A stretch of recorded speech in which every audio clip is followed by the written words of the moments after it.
This is Win News. Tonight, tragedy, father of two dead after Paget explosion. Mackay Stadium hits a major milestone. And crushing resumes after 48-hour strike. Good evening, I'm Samantha Heathwood. A 31-year-old Mackay man is dead following an accident at a Paget workshop. He was undertaking repairs to a boat when it exploded. Additional funding promised for Mackay's new sporting stadium has arrived just in the nick of time. The contract was signed off before the federal government went into caretaker mode. Police are appealing for witnesses to come forward after a hit-and-run accident left a 55-year-old man with serious injuries. The incident occurred around 8:30 p.m. on Friday, July 9th, when the man was driving his motorcycle north on the Bruce Highway past the Caltex service station. Sucrogen employees returned to work at all mills at 7 this morning. 72 hours of production in crushing time has been lost after the workers went on strike for 2 days.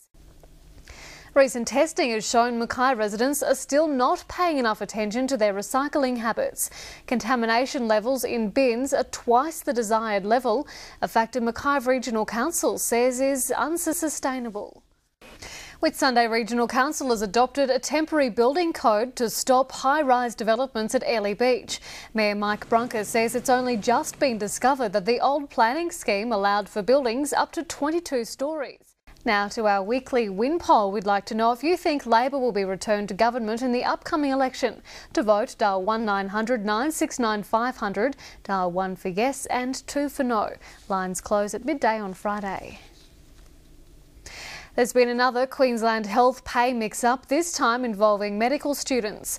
233 students currently studying on medical scholarships designed to deliver more doctors to rural areas are facing tax bills of up to $12,000. Concerns have been raised about the transfer of management of rescue helicopters from emergency services to Queensland Health. The Shadow Emergency Services Minister says staff were left out of negotiations and are now left to fend for themselves in a problem-plagued sector.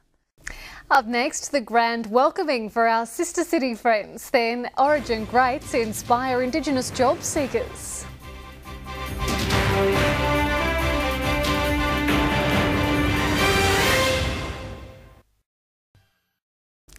Welcome back to Win News. Visitors from Matsuura in Japan have arrived in Mackay for the 21st Sister City program. The exchange was originally formed to form strong economic ties between the regions, but though now it's become a building block for greater cultural understanding. Now to Fuel Watch, and the cheapest place to fill up around town today was the United on Sydney Street. Unleaded could be found for $1.29.7, while diesel could be purchased for $1.32.5. 1,000 Indigenous job seekers and school leavers have flocked to the Entertainment and Convention Centre to get an up-close and personal with some of their biggest idols. It's the second year former Origin greats have held a careers expo in Mackay.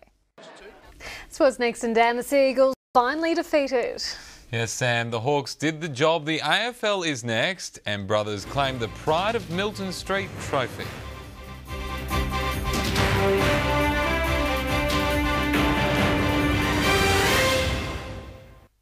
Easy. This sports report brought to you by Bunnings Warehouse, where lowest prices are just the beginning. Welcome to Win Sport. Brothers are clear leaders in the Mackay Rugby League Premiership race following a hard-fought win over Souths.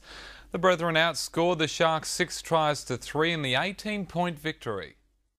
The Cowboys will play for pride and their fans against Newcastle while lamenting yet another year of missed opportunities. Willie Tonga was named but is expected to be ruled out through injury as North Queensland looks to salvage something out of their disappointing season.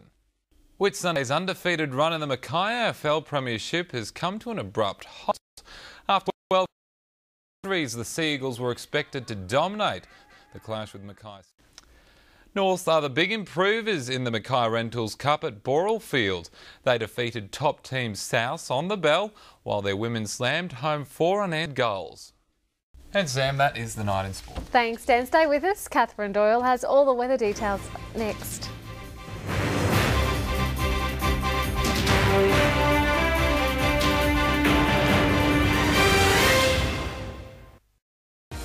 This weather report brought to you by Eastman and Richards Real Estate. Big enough to get results, small enough to care. Good evening, Weather Watchers, and once again, thanks for joining the Win News team. Now, behind me is a sight not too many of us witness in a lifetime, OK? Orographic cloud over Mount Everest at an elevation of 8,845 metres. The wind flow on Mount Everest. And my thanks back from a world tour. Good one, James, and you visited Nepal. Righto, no rain to report, very little forecast in the foreseeable cold night. Righto, that's it for the weather. Now it's back to Sam.